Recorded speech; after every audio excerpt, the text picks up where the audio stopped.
इदं सुरूपं तथा वा कलत्रं यशश्चारुचित्र धनं मेरुतुल्यम् मनश्चेन लग्नं गुरोरङ्घ्रिफन्ने ततः किं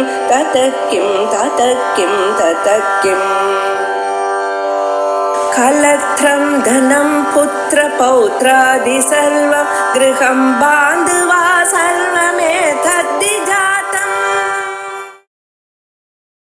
श्री गुरुभ्यो नमः। कठोपनिषत् முதல் அத்தியாயம் 2வது வள்ளி 13வது மந்திரம். ஏதச்ச்ருத்வா சம்பரிகிருஹ்ய மர்த்யः பிரவருஹ்ய தர்ம்யம் அணும் ஏதமாப்ய ச மோததே மோதனீயம் ஹி லப்த்வா விவ்ருதம் சத்ம நசிகேதசம் மன்னே. இதான் 13வது மந்திரம்.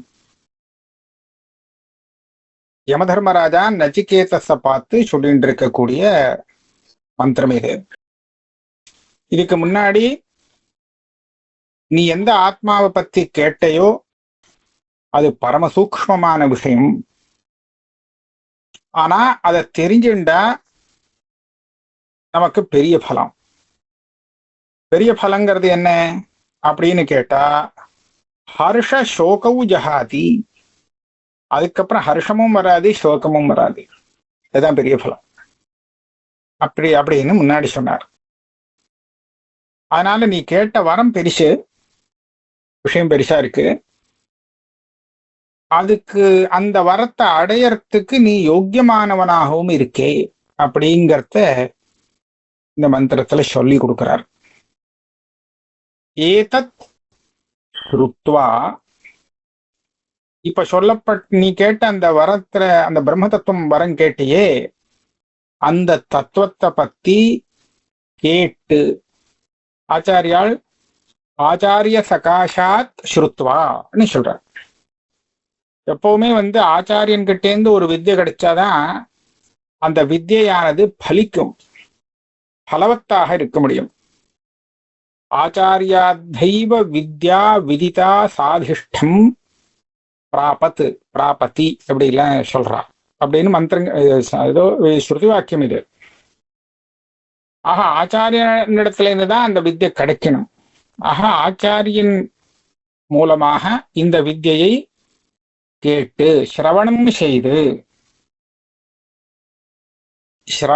செய்து அந்த விஷயத்தை ஆத்மஸ்வரூபமாக உள்ள வாங்கிக்கணுமா. அதை எப்படி சொல்றார்? சம்பரிகிருஹ்ய சம்யக் ஆத்மபாவேன பரிகிருஹ்ய.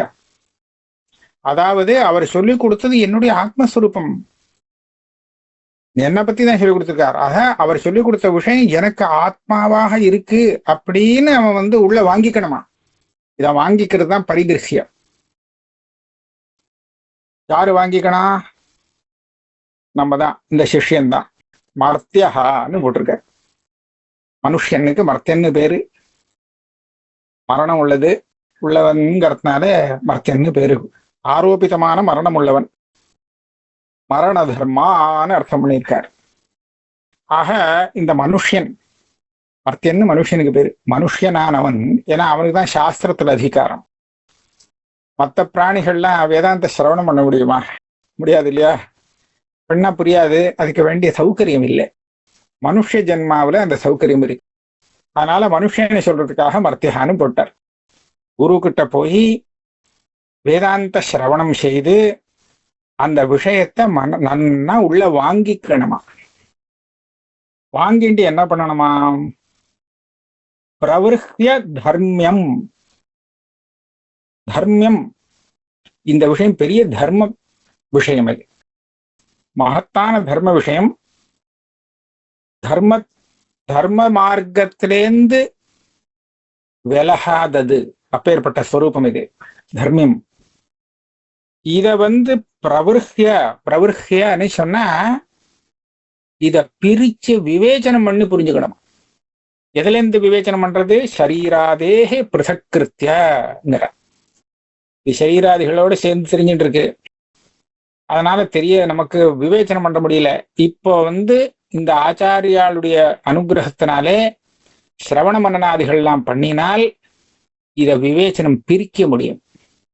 சரீரத்துல இருந்து வெளியில பிரிச்சு எடுக்கணுமா? எடுக்கிறதுனா பிரிச்சு புரிஞ்சுக்கிறது தான். அப்படி பண்ணி சூக்ஷ்மமான இந்த விஷயத்தை அணும் ஏதம் ஆப்பிய அடையணும். இந்த அணுவான பரமசூக்ஷ்மமான இந்த ஆத்மஸ்வரூபத்தை அடைந்து ஆப்பிய பிரம்மவித் ஆப்னோதி பரம் அடைஞ்சுட்டான. ஆனால் அந்த மர்த்தியன் இருக்கானே அந்த மனுஷன் வித்வான் ஆயிட்டான். இனிமே இப்போ மர்த்தியன் இல்லையவன், ஏற்கனவே மர்த்தியன் மனுஷன், இப்ப அவன் வித்வான். மோதத்தே என்றார். மோதத்தேனா சந்தோஷம், ரொம்ப ஆனந்தமா இருக்கான். என்ன ஆனந்தமா இருக்கான்னா மோதனீயம் லப்த்வா ஆனந்தமா இருக்கான். நிஜமா எதை அடைஞ்சதுக்காக சந்தோஷப்படணுமோ அந்த விஷயத்தை அடைஞ்சு சந்தோஷப்படும். அப்படின்னா மற்றவாள் சந்தோஷப்படுறது எல்லாம் அடைய வேண்டிய விஷயத்தை அடைஞ்சு சந்தோஷப்பட்டாங்கிறது இல்லேன்னு தெரியுது. இவன் தான் மோதனீயம் லப்த்வா மோதத்தே, அந்த ஆத்மஸ்வரூபம் அவனுக்கு கிடைச்சிடுச்சு, அதனால ஆனந்தமா இருக்கு அப்படின்னு சொல்லி பேர்பட்ட அந்த பிரம்மஸ்வரூபம் சத்மா, அத ஒரு வீடு அப்படின்னு வச்சுட்டோமானால் அது விவருத்தமாக இருக்கு, திறந்து இருக்கிறது. யாருக்காக? நச்சிகேதசம் பிரதி. ஏ நச்சிகேதஸ், அந்த பிரம்மஸ்வரூபமானது, பிரம்மஸ்வரூபம்ங்கிற அந்த வீடு உனக்காக திறந்து இருக்கு. பிரம்ம சத்மா, இப்பேற்பட்ட சத்மா பிரம்ம சத்மா நச்சிகேதசம் துவாம் பிரதி அபாவிருத்தத்வாரம் விவருத்தம் அபிமுகீபூதம். உனக்கு உன்னை நோக்கிதான் அது காத்துட்டு இருக்குன்ற மன்னே, அதாவது நீ அதுக்கு சரியான அதிகாரி, நீ அந்த மோட்சத்தை அடைவதற்கு யோக்கியமானவன், மோட்சம் மோட்ச சாதனத்தை அடையிறதுக்கு யோக்கியத்தை உள்ளவன், அருகன் அப்படின்னு சொல்லிட்டார். இப்போ இதுக்கு மேல நச்சிகேதஸ் அவனுடைய வார்த்தை, அவன் பேசுறான். அந்யத்ர தர்மாத் அந்யத்ராதர்மாத் அந்யத்ராஸ்மாத் கிருதா கிருதாத் அந்யத்ர பூதாச்ச பவ்யாச்ச யத் தத் பஷ்யசி தத்வத. அத நீங்க சொல்லிக் கொடுங்க எனக்கு. தத்வத எதை? உங்களுக்கு தெரிஞ்சதுதான் சொல்லி தரணும், தெரியாத சொல்லிக் கொடுக்க முடியாது. ஆனா எதை? நீங்க பஷ்யசி, நீங்க பார்த்துட்டு இருக்கேளே, உங்களுக்கு பிரத்யட்சமா தெரியுறதே, அபரோக்ஷமா தெரியுறதே, நீங்க அனுபவிச்சுட்டு இருக்கேளே, அதை சொல்லிக் கொடுங்க. எத்தனையோ விஷயங்களை அனுபவிச்சுட்டு இருக்கேன், அதெல்லாம் சொல்லிக் கொடுக்கலாமா கிட்ட? இல்ல, நான் சொல்ற இந்த விஷயத்த அத ஆக யமதர்மராஜாக்கு ஆத்ம சாட்சா்காரமே இருக்குங்கிறத நச்சிகேதஸ் சொன்னதால தெரிஞ்சு போச்சு. நீங்க அந்த ஆத்மஸ்வரூபத்திலே இருந்துட்டு இருக்கேள், அதையே பார்த்துட்டு இருக்கேளே, நீங்க அனுபவிக்கக்கூடிய அந்த ஸ்வரூபத்தை எனக்கு சொல்லிக் கொடுங்க. வத அது எப்படி இருக்க ஆத்மஸ்வரூபம்? அந்யத்ர தர்மாத், தர்மங்கிறது சாஸ்திர விகிதம், சாஸ்திர சம்மதமா இருக்கக்கூடிய காரியங்கள்லாம் தர்மத்துல சேர்த்து விடலாம். அந்த தர்மானுஷ்டானத்தினால வரக்கூடிய பலம், இந்த தர்மானுஷ்டானத்துக்கு சாதனம், இதை எல்லாத்தையும் தர்மத்துல சேர்த்து விடலாம். தர்மம் அப்படின்னு சொன்னா தர்மங்கிறது அனுஷ்டானம் பண்ணக்கூடியது. அதை அனுஷ்டானம் பண்றதுக்கு என்னெல்லாம் தேவையோ அது எல்லாம் சாதனங்கள்னு சொல்லப்படும். இது அனுஷ்டானம் பண்றதுனால என்ன கிடைக்குமோ அது பலம்னு சொல்லப்படும். இது எல்லாத்தையும் தர்ம சப்தத்தினாலே கிரகிச்சுன்ற வேண்டியது. ஆக நான் சொல்லக்கூடிய வஸ்து ஆத்மஸ்வரூபம், இது மூணு விதமான தர்மத்தோடு சம்பந்தப்படாதது. அது தர்மமும் இல்லை, தர்ம சாதனமும் இல்லை, தர்ம பலமும் இல்லை. தர்ம பலம் இதை தவிர வேற ஏதாவது தான் இருக்கும். ஆக அந்யத்ர தர்மா, இதெல்லாம் காட்டிலும் அந்த ஆத்மஸ்வரூபம் இதோடு சம்பந்தப்படாத ஸ்வரூபமாக இருக்கு. ஆனா தெரியறது அப்படி இல்லை. தெரியறது இதோட சம்மந்தப்பட்ட மாதிரி தான் தெரியுது. இவன் தர்மானுஷ்டானம் பண்ணி எதுக்காக தர்மானுஷ்டானம் பண்றான், அதனுடைய பலம் வேணுமே அப்படிங்கிறதுக்காக தானே. அப்படியான அந்த பலன் தனக்கு வரும் அப்படின்னு ஆசைப்பட்டு பண்றான். ஆனால் அந்த ஆத்மாவுடைய உண்மையான ஸ்வரூபம் இவன் பண்ணின தர்மத்தோடும் சம்பந்தப்படாதது, அந்த தர்ம பலத்தோடும் சம்பந்தப்படாதது. அந்த தர்மத்துக்கு என்ன சாதனமோ அது கூட அதுல ஒட்டவே இல்லை. அது அசங்கமா இருக்கு. அசங்கமான ஆத்மஸ்வரூபம் இவனுக்கு தெரியறது எப்படியோ அதை வச்சுட்டு இவன் சொல்றான். இதே மாதிரிதான் அந்நியத்திர அதர்மா. அதர்மம், தப்பு பண்றது, சாஸ்திரத்துக்கு விருத்தம். அது பண்றதுனால அவன் என்ன ஒரு பலம் அடைவான் இல்லையா, அந்த பலம் ஐகிக பலம். அதுக்கப்புறம் தண்டனை எல்லாம் வருமே, அந்த பலமும் சேர்த்துதான், எல்லாத்தையும் சேர்த்துக்கலாம். அதுக்கு உண்டான சாதனங்கள் எல்லாத்திலையும் சம்மந்தப்படாததா இருக்கு அந்த ஆத்மஸ்வரூபம். இவனே பண்ணினானே இவனுக்கு சம்மந்தம் இல்லை. இதுதான் அந்நியத்திர அதர்மா. அதுக்கப்புறம் சொல்றார் அந்நியத்திர அஸ்மாத் கிருதா கிருதாத். கிருத்தம் அகிருத்தம் அப்படிங்கிற ரெண்டு பதத்துக்கு பாஷ்யக்காரர் என்ன அர்த்தம் பண்ணியிருக்கானா, கிருத்தம்ங்கிறது எது உற்பத்தி ஆகிறதோ அது காரியம், எது உற்பத்தி ஆகிறதோ அது கிருத்தம். அகிருத்தம்ங்கிறது காரணம். இது காரியம்னா அது காரணம். எனக்கு காரியமும் வேண்டாம் காரணமும் வேண்டாம். இந்த ஆத்மஸ்வரூபம் இருக்கே, இது காரியமும் இல்லை காரணமும் இல்லை. இது எதுலேருந்து வந்துதா இந்த ஆத்மஸ்வரூபம் அப்படின்னு கேட்டா ஒரு காரணத்திலேருந்து வந்துதானா, வரல. இதுல இருந்து ஏதாவது ஒரு காரியம் வருவான்னு கேட்டா அதுவும் இல்லை. அபூர்வம் அனபரம் அப்படின்னு ஸ்ருதி சொல்லும் பிருஹதாரண்யகம். அதனால இது காரியமும் இல்லை காரணமும் இல்லை, ரெண்டுலையும் சம்மந்தப்படலை. அது மாத்திரம் இல்லை, அந்நியத்திர பூதாச்ச பவ்யாச்ச, சகாரத்தினால வர்த்தமானத்தையும் சேர்த்துக்க வேண்டியது. இந்த பூதம், வர்த்தமானம், பவிஷ்யத் அப்படின்னு 3 காலங்களை சொல்லி, இந்த 3 காலங்கள்ல தானே எந்த வஸ்துவை எடுத்தாலும் இருக்கு இல்லையா. இப்ப இருக்குன்னு சொல்றோம், நாளைக்கு பார்த்தா அசீதம்னு சொல்றோம் பூதம், இது வரப்போறதுன்னு சொல்றோம். இந்த 3 காலத்துக்குள்ள கால பரிச்சின்னங்கள்லாம் இருக்கும். ஆனா நான் சொல்லக்கூடிய வஸ்து இருக்கே, இது இந்த காலத்துக்குள்ள கட்டுப்படக்கூடியதாக இல்லை. அதனால கால பரிச்சின்னமாக இல்லை, அபரிச்சின்னமாக இருக்கு. அப்படி ஒரு வஸ்து உங்களுடைய அனுபவத்துல தெரிகிறதே. எத்தத் பஷ்யசி தத்வத, அதை சொல்லி கொடுங்க. இப்ப முன்னாடி என்ன கேட்டார் பாருங்க. முன்னாடி கேட்கும்போது இந்த செத்து போனதுக்கு அப்புறம் அந்த ஆத்மாவை பத்தி ஒரே சந்தேகமா இருக்கான்னு சொல்றா, இல்லைன்னு சொல்றா, அப்படிலாம் சொல்லிட்டு சந்தேகப்படுறா, நீங்க தான் சொல்லி கொடுக்கணும் அப்படின்னு தானே ஆரம்பிச்சார்.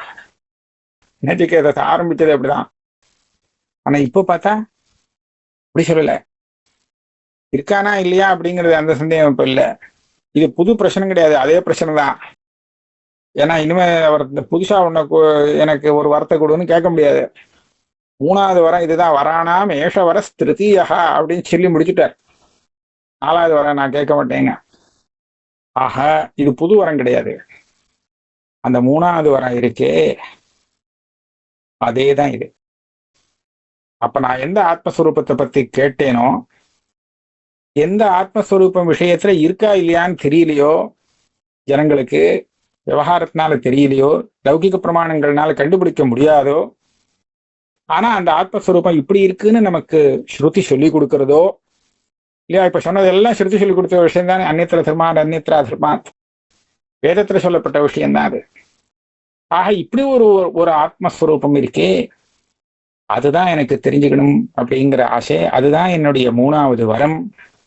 இந்த வரத்தை தான் நான் உங்ககிட்ட கேட்டிருக்கேன், நீங்க அதை எனக்கு உபதேசம் பண்ணணும் அப்படின்னு இப்போ இந்த இடத்துல சொல்றான். இப்படி சொன்ன உடனே யமதர்மராஜா முதல் மந்திரத்துல உபதேசம் பண்றது என்ன அப்படின்னு கேட்டா, முதல்ல ஓங்காரத்தை உபதேசம் பண்ணி, இந்த ஓங்காரத்துக்கு என்ன அர்த்தமோ அதுதான், நீ கேட்கிற வஸ்து அந்த ஓங்காரத்துக்கு அர்த்தமாக்கும் அப்படின்னு.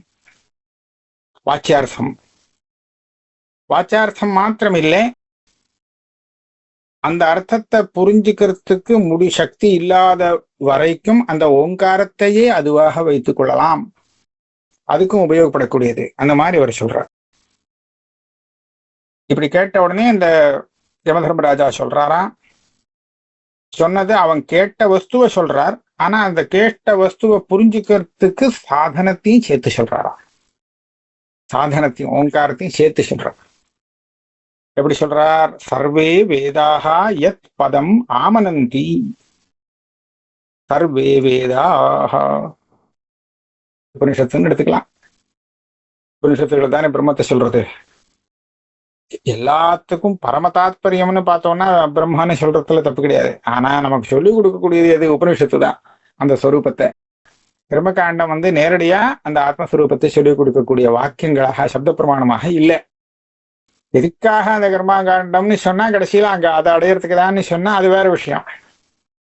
அதனால சர்வே வேதாக யத் பதம் ஆமனந்தி. உபனிஷத்து ரூபமான எல்லா உபனிஷத்துக்களும் இந்த பதத்தை சொல்லி கொடுக்கறதா. பதம்னா என்னது? பதனீயம், கமனீயம், அடைய வேண்டிய வஸ்து. எதை அடையணுமோ அதுதான் பதம். தத் விஷ்ணோ பரமம் பதம் அப்படின்னு சொல்றாளே, அடைய வேண்டிய ஸ்வரூபம் தத்தாம பரமம். சர்வே வேதா ஆமனந்தி அப்படின்னு சொல்றதுக்கு என்ன அர்த்தம்னு சொன்னா, எல்லா உபனிஷத்துகளும் இதைத்தான் சொல்லி கொடுக்கு. அங்க ஒரு மதபேதமே இல்லை. யஜுர்வேதத்துக்கு ஒரு உபனிஷத்து, அதுக்கு ஒரு உபனிஷத்து, இது வேற ஒரு பிரம்மத்தை சொல்றது, அது இன்னொரு பிரம்மத்தை சொல்றது, அப்படி இல்லை. எல்லா உபனிஷத்தும் இதைத்தான் சொல்றது. விபாகம் இல்லாமல், ஒரு வித்தியாசம் இல்லாம சொல்லிக் கொடுக்கறதா. அவிபாகேன ஆமனந்தி பிரதிபாதயந்தி புண்ணியம் தபாம்சி சர்வாணிச்ச யத் வதந்தி. எல்லா விதமான தபசுகளையும் எடுத்துங்கோ. அதை அனுஷ்டானம் பண்றவாள்லாம் எதுக்காக அனுஷ்டானம் பண்றான்னு கேட்டா என்ன சொல்லுவான்னு சொன்னா, அந்த பிரம்மத்துக்காக தான், பிரம்மத்தை அடையறதுக்காக தான், அந்த வஸ்துவை அடையணுங்கிறதுக்காக தான் இவ்வளவு கஷ்டப்பட்டு தபசு பண்றாங்க.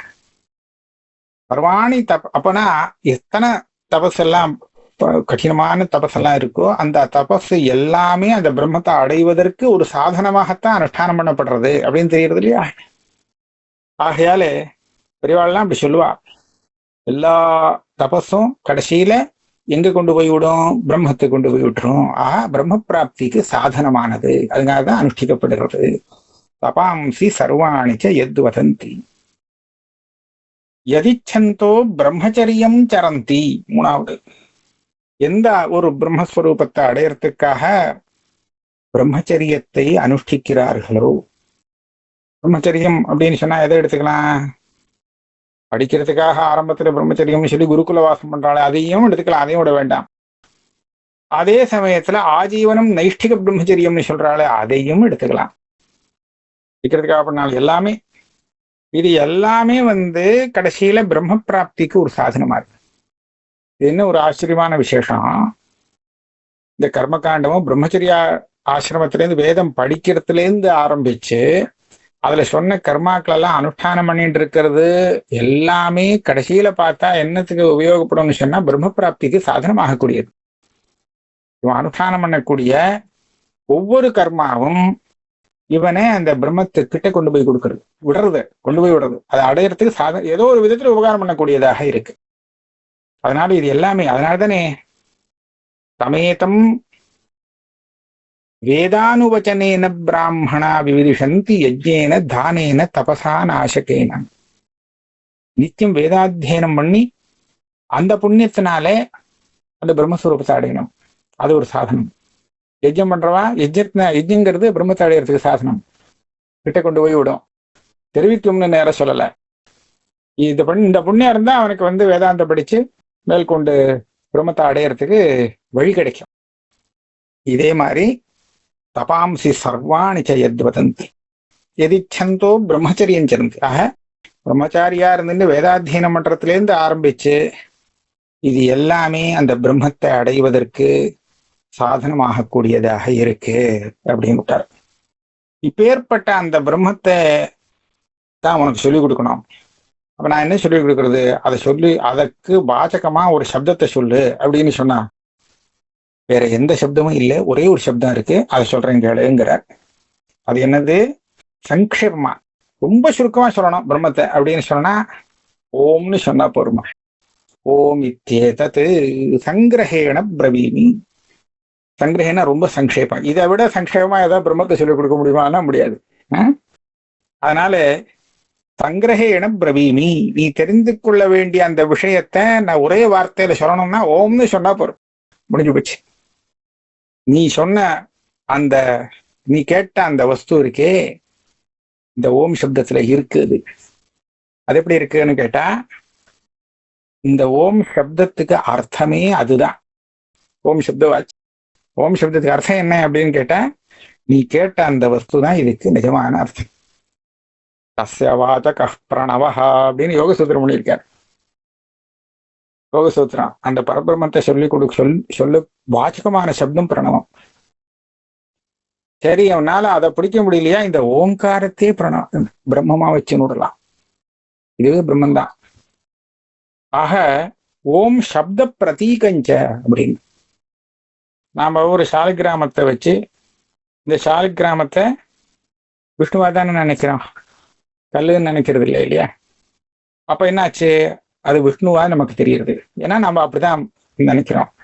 இந்த ஓங்காரத்தையே சாலிகிராம ஸ்தானத்துல வச்சு அதை பிரம்மமாக நினைச்சுக்கோன்ட்டு, இதுதான் பிரதீகம். இந்த ஓம்னு சொல்றது அதுவே பிரம்மஸ்வரூபம். ஆக உன்னால அதனுடைய அர்த்தத்தை அனுசந்தானம் பண்ண முடியாத பட்சத்துல இதையே பாராயணம் பண்ணி இதையே ஜபம் பண்ணிட்டு இருந்தா போறோம். பிரணவ ஜபங்கிறது சன்னியாசிகளுக்கு இருக்கு அது. ஆக இதை நான் உனக்கு சுருக்கமா சொல்லிக் கொடுப்பேன் அப்படிங்கிற. ஓம் இத்யேதத். அப்புறம் அந்த ஓங்காரத்தை பிரசம்சை அடுத்த 2 மந்திரத்துல. ஏதத்தேவாக்ஷரம் பிரம்மா, ஏதத்தேவாக்ஷரம் பரம், ஏதத்தேவாக்ஷரம் ஜ்ஞாத்வா யோ யதிச்சதி தஸ்ய தத். இப்ப சொன்ன அந்த அக்ஷரம் இருக்கே ஓங்காரம், இது பிரம்மா, பிரம்மான்னு சொன்னார். அடுத்த வரியில இதுவேதான் பரம் அக்ஷர், இந்த அக்ஷரம் தான் பரம் அப்படின்னு மேல வருது. அப்படின்னா முன்னாடி சொல்லும் போது அபரம் பிரம்மா, அபரபிரம்மான்னு சொன்னாலும் இதுதான், பரம் பிரம்மான்னு சொன்னாலும் அதுவும் இதுதான், இந்த ஓங்காரம் தான். இந்த ஓங்காரம் பரபிரம்மமாகவும் ஆகும், அபரபிரம்மமாகவும் ஆகும், ரெண்டுமே ஆகும். எப்படி? பரபிரம்மத்தையும் நினைச்சு இந்த ஓங்காரம் தான் அது அப்படின்னு உபாசிக்கலாம், அபரபிரம்மத்தையும் நினைச்சு இந்த ஓங்காரம் தான் அது அப்படின்னு உபாசிக்கலாம். அப்ப இந்த ஓங்காரமானது பரபிரம்மமும் ஆகும், அபரபிரம்மமும் ஆகும். பாச்சார்த்தம் சொன்னா அபரபிரம்மம் இல்லை, பாச்சார்த்தம் பரபிரம்மம் தான். ஆனா இந்த ஓங்காரத்தை பிரம்மமாக நினைச்சு உபாசிக்கும் போது பரபிரம்மமாகவும் நினைச்சு உபாசிக்கலாம், அபரபிரம்மமாகவும் நினைச்சு உபாசிக்கலாம். அவ்வளவு சௌரியமா இருக்குது. ஏதத்தேவ அக்ஷரம் ஜ்ஞாத்வா யோ யதிச்சதி தஸ்ய தத். இந்த அக்ஷரத்தை, இந்த விஷயத்தை தெரிஞ்சுண்டு அவன் உபாசனம் பண்ணினானே ஆனால், உபாசித்தானே ஆனால், இவனுக்கு எது அபீஷ்டமோ, என்ன ஆசைப்படுறானோ அது கிடைக்கணுட்ட. ஆசைப்படுறது என்ன? பரபிரம்மத்தை ஆசைப்பட்டான்னா அப்ப அது தெரிஞ்சு அந்த ஞானம் வந்துடும். இந்த ஓங்கார உபாசனம் அந்த ஞானத்துக்கு சாதனமாகும். இவன் ஆசைப்பட்ட பரபிரம்ம ஜானத்தை, தத்துவ ஜானத்தை கொடுக்கும். இல்லே பிரம்மலோகத்துக்கு போகணும், ஐஸ்வர்யம் வேணும் அப்படின்னு ஆசைப்பட்டான்னு வச்சுங்கோ, அப்போ இந்த அபரபிரம்மமாக இருந்துட்டு இந்த ஓங்கார உபாசனம் அவனுக்கு பிரம்மலோகத்துக்கு போறதுக்கு வழி செய்யும். சாமபிருண்ணியத்தை பிரம்மலோகம்னு சொல்லி இந்த ஓங்காரத்தை உபாசனம், திரிமாத்திர ஓங்காரத்தை உபாசனம் பண்ணினவன் பிரம்மலோகத்துக்கு போயிடுவான். அங்க போய் அங்க உள்ள ஐஸ்வர்யங்கள்லாம் எல்லாம் அனுபவிச்சுட்டு திரும்பி வரமாட்டான். அங்கேருந்தே அப்படியே பிரம்மசாட்சா்காரம் விதேக முக்தி அடைவான் அப்படின்னு இருக்கு. அதனால யோ எதிச்சதி தசியது, இந்த அக்ஷரம் ஒண்ணு உங்க கையில கொடுந்தாச்சுன்னா இதை வச்சுன்னு நீ எதை நினைச்சாலும் உனக்கு கிடைச்சிடும். பரம் வேணுமா அபரம் வேணுமா, பரம்னா பரம், அபரம்னா எது வேணாலும் கிடைக்கும். யோ எதிச்சதி தஸ்யது. ஏததாலம்பனம் சிரேஷ்டம், ஏததாலம்பனம் பரம், ஏததாலம்பனம் ஜ்ஞாத்வா பிரம்மலோகே மஹீயதே 17வது ஸ்லோகம் மந்திரம். ஆலம்பனம் ஆலம்பனம்னு இது சொல்றது. ஆலம்பனம் அப்படின்னு சொன்னா ஒரு வஸ்துவை நாம உபாசிக்கிறதுக்கு அந்த வஸ்து நம்ம கண்ணுக்கு எதிர்த்தா போல இல்லாத இருக்கும்போது அதை நாம எப்படி உபாசனை பண்ண முடியும்? மனசுல ஏத்திண்டு முடியாது இல்லையா? அப்ப நம்ம மனசுல ஏறும்படியான ஒரு வஸ்துவை கொடுத்து இதையே நீ அந்த வஸ்துவாக தியானம் பண்ணி உபாசனம் பண்ணு அப்படின்னு சொல்லி கொடுக்கறது சாஸ்திரம். நேரடியா அந்த பரபிரம்மஸ்வரூபத்தை மனசுல ஏத்திக்க முடியாதவர்களுக்கு ஒரு நல்ல ஒரு வஸ்துவை கொடுத்து இதை நீ பிரம்மமாக வச்சுக்கோ. இப்போ பஞ்சாயத்தன பூஜையில அந்த மாதிரிதான் நமக்கு விஷ்ணுவை உபாசனம் பண்ணணும், அவருக்கு விஷ்ணுக்கு பூஜை பண்ணணும். நேர வைகுண்டத்துக்கு போய் பண்ணிட்டு வரலாமா? பண்ண முடியுமா? பண்ண முடியாதோனோ. அப்ப நமக்கு என்ன சாஸ்திரம் கொடுக்கறது? அந்த சாலி கிராமம் இருக்கு, இங்க பண்ணினா அங்க பண்ண மாதிரிதான் இல்லையா? இத நாம விஷ்ணுவாக பாவிச்சு இதுக்கு பண்ற பூஜை எதுக்கு செய்யக்கூடிய பூஜை? விஷ்ணுக்கு பண்ணக்கூடிய பூஜை இல்லையா? அப்ப இதுதான் ஆலம்பனம். நாம விஷ்ணுவை நேரம் பார்த்து அப்புறம் பூஜை பண்ணுவோம்னா முடியாது. அதனால இதை நாம இதுதான் ஆலம்பனம். இதை நாம விஷ்ணுவாக வைத்துக்கொண்டோம்னா அந்த விஷ்ணு திருஷ்டிக்கு ஆலம்பனமாக அந்த சாலி கிராமம் இருக்கு இல்லையா? அத போல இந்த பிரம்ம திருஷ்டிக்கு ஆலம்பனமாக இந்த ஓங்காரத்தை வச்சுக்கலாம். இந்த ஓங்காரத்தை தவிர்த்தும் நிறைய இடத்துல பிரம்ம உபாசனை சொல்லப்பட்டிருக்கு. இருந்தாலும் அதுகளுக்குள்ள இந்த மாதிரி இது ஆலம்பனங்கள் நிறைய இருக்கு. அந்த நிறைய ஆலம்பனங்களுக்குள்ள இந்த ஓங்காரங்கிற ஆலம்பனம் இருக்கே ரொம்ப உத்தமமானதுங்கிறார். ஏதது ஆலம்பனம் சிரேஷ்டம். இதான் ரொம்ப ரொம்ப வசதி. பாக்கிய ஆலம்பனங்கள்லாம் இதை பார்க்கறச்சே கீழதான் இருக்குன்னு. ஏதது ஆலம்பனம் சிரேஷ்டம். பாஷகாரான சொல்றா, பிரம்ம பிராப்தி ஆலம்பனானாம் மத்தியே சிரேஷ்டம் பிரசஸ்யதமம். பிரம்மத்தை அடையறதுக்கு சாதனமாக இருக்கக்கூடிய ஒரு ஆலம்பனம் இருக்கே, அந்த பிரம்ம திருஷ்டி பண்றதுக்கு விஷயமான ஆலம்பனம், அதுகளுக்குள்ளே ரொம்ப உத்தமமானது. அதே மாதிரி இந்த ஆலம்பனம் நமக்கு 2 விதமான பிரம்மத்துக்கும் ஆலம்பனமாகிறது, பரம் அபரம் ரெண்டுக்கும். அதை சேர்த்துக்கணும் இந்த வாக்கியத்துல. ஏத்தது ஆலம்பனம் பரம்னு சொல்லியிருக்கு, பரம் அபரஞ்ச முன்னாடி சொல்லிட்டார். பர அபர பிரம்ம விஷயம்னு சொன்னதுனால அதுக்கு உபலட்சணமாக இதை வச்சுக்க வேண்டியது.